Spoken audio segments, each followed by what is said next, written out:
Economía, finanzas personales, ahorro, presupuesto y consumo inteligente, tarjeta de crédito, manejo del crédito, importancia del seguro, servicios financieros móviles. Bienvenidos a otro episodio del podcast Construye tus finanzas. Bienvenidos a otro podcast de la serie. Las entidades financieras y en particular las entidades bancarias se dedican a realizar intermediación financiera, es decir, captan ahorros del público y estos recursos los otorgan como préstamos a personas, empresas y gobierno que necesitan este dinero para consumir, invertir o comprar vivienda. Esto implica para los bancos que deben gestionar el riesgo que conlleva otorgar estos préstamos a los usuarios, ya que, en su mayoría, el dinero otorgado proviene de los depósitos de los ahorrantes. Hoy nos acompaña el ingeniero Edgar René Guevara Recinos, funcionario del Departamento de Normativa, con quien estaremos conversando acerca del reglamento para la administración del riesgo de crédito. Le damos la bienvenida al ingeniero Guevara. Coméntenos, ¿cuáles son los objetivos de tener un reglamento para que las entidades bancarias gestionen el riesgo de crédito? Para mí es un gusto estar acá, compartir un momento acerca de este nuevo reglamento, de estas nuevas disposiciones para la administración del riesgo de crédito. Tal vez es oportuno indicar que este reglamento entrará en vigencia el 1 de enero del 2023. Es importante un poquito poner el contexto, digamos, cuando entran estas nuevas disposiciones. Y entrando de lleno al tema, pues los objetivos de este nuevo reglamento, pues básicamente es que los bancos puedan efectuar un análisis adecuado de la capacidad de pago de las personas que solicitan créditos. ¿Esto por qué? Porque el efectuar un análisis adecuado, esto implica que puedan efectuar oportunamente el pago de sus obligaciones, y esto por supuesto es beneficioso tanto para el banco como para la persona o empresa que está solicitando este financiamiento. Excelente, ingeniero. Esto viéndolo por el lado de las entidades bancarias. ¿Nos puede orientar sobre cuáles serían las ventajas o beneficios que este nuevo reglamento representa para los ciudadanos? Sí, por supuesto.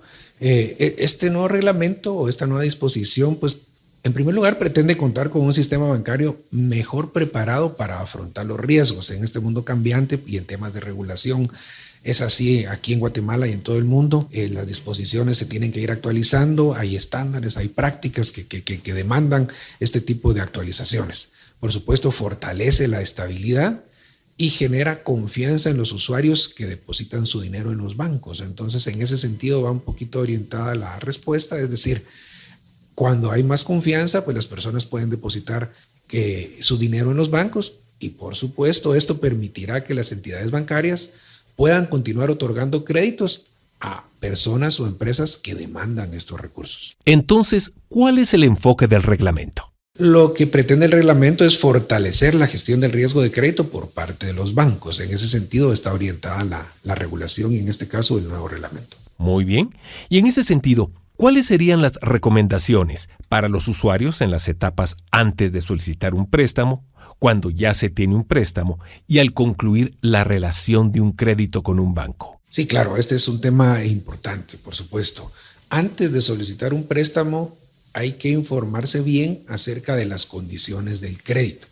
Esto es importante, es decir, hay que leer el contrato con detenimiento, hay que determinar qué sucede si por una u otra razón no efectúo yo como solicitante o deudor los pagos de manera apropiada, de manera oportuna, conforme a las condiciones pactadas.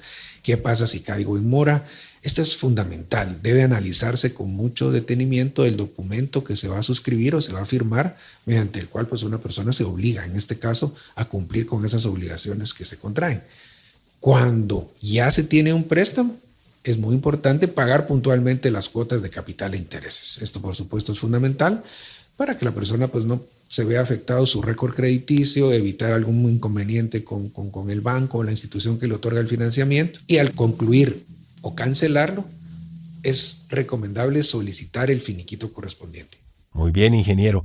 Podemos entonces concluir que tanto las entidades bancarias deben hacer un análisis de la capacidad de pago de los usuarios. Sin embargo, como solicitantes o deudores, debe hacerse una constante revisión del presupuesto y así evitar situaciones como el sobreendeudamiento. Sí, efectivamente, y esto no lo puede hacer nadie más que la persona, el grupo familiar o la empresa que está solicitando el financiamiento. Claro, porque cada persona conoce cómo está su situación personal.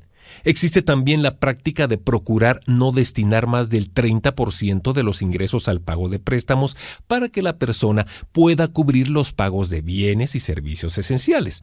Por aparte, y a propósito del tema, ingeniero, que nos comentaba, una pregunta frecuente de los usuarios es si hay alguna regulación relacionada con el pago de los finiquitos. Ok, tal vez comentando un poquito dos aspectos que creo que es importante retomar. Un poquito este indicador, digamos, a nivel familiar respecto del nivel de endeudamiento y hasta cuánto puedo destinar a mis recursos. Creo que es importante un poquito comentar al respecto.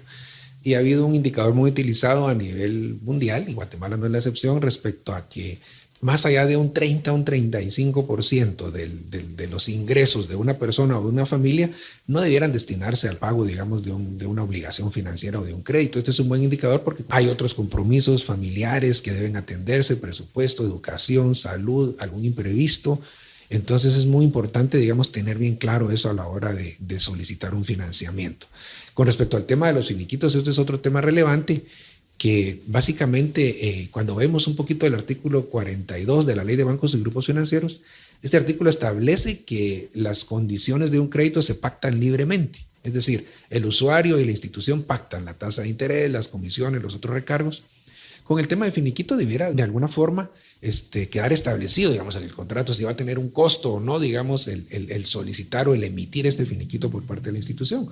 Sin embargo, lo recomendable sería que el usuario consultara antes de solicitar el crédito si el hecho de solicitar un finiquito tiene un costo adicional para él, cuál es el procedimiento para hacerlo, pues para evitar, digamos, inconvenientes tanto para el usuario como para la institución. Gracias, ingeniero. Muy relevante lo que nos comenta respecto al reglamento. ¿Dónde pueden los usuarios encontrar más información acerca del reglamento? Este nuevo reglamento se puede descargar del Sistema de Leyes y Normativa Prudencial, que está en el sitio web de la Superintendencia de Bancos, y las disposiciones o el reglamento está contenido en la resolución de Junta Monetaria JM-47-2022. La verdad que estas son unas consultas bastante intuitivas. Si uno entra a la herramienta de Sistema de Leyes y Normativa Prudencial, está la parte de consulta ejecutiva. Entonces uno puede encontrarlo de varias formas. Una es digitando JM-47-2022 y se va a generar el archivo en formato PDF para poder descargarlo y bastante legible. Otra forma de poder hacerlo es digitando riesgo de crédito, reglamento para la administración de riesgo de crédito. Nos va a dar una serie de resultados para llegar al mismo objetivo, que es descargar el documento. Ahí es de forma gratuita. Se puede descargar tanto a nivel interno como a nivel externo, es decir, en cualquier país del mundo pudiera descargarse esta disposición. Les invitamos a visitar el sitio web www.sif.gov.gt, dar clic en Educación Financiera, donde podrán encontrar información para hacer un manejo adecuado del crédito. Ha sido un gusto contar con la participación del ingeniero Guevara en el podcast del programa de educación financiera Construye tus Finanzas, llevado a ustedes por la Superintendencia de Bancos. Nos sintonizamos en otro de la serie. Gracias por acompañarnos en el podcast Construye tus Finanzas. Para aprender más, les invitamos a realizar el curso de Finanzas Personales de la SIV en la modalidad e-learning en www.siv.gov.gt/portal EF.